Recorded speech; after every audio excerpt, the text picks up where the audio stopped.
Guys ఈ పురుగులు చూసారా? ఈ పురుగులైతే మనమైతే ఈరోజు కర్రీ అయితే వండబోతున్నాం అనమాట.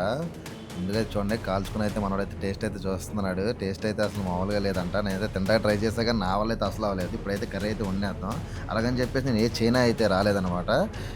ఓన్లీ మనకి ఇది అరకు సైడ్ ఓన్లీ ఈ సీజన్‌లో దొరికే ఈ పురుగులైతే మనం బొడ్డింగలు అంటారు ఇటు సైడు.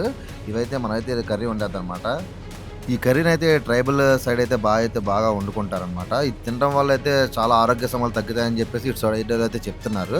బట్ అయితే మనం ట్రై చేయడానికైతే చాలా ట్రై చేసాం గానీ, మన వల్ల అయితే అవ్వలేదు. బట్ అయితే మనోడు దగ్గరుండి అయితే నాతో అయితే కర్రీ అయితే వండిచ్చాడు.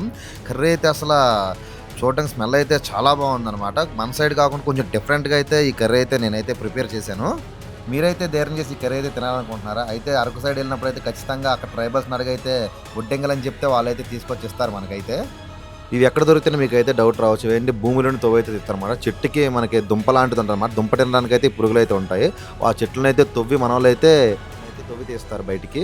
ఈ వీడియో ఎలా ఉందో ఖచ్చితంగా మనకైతే కామెంట్ రూపంలో తెలియజేయండి.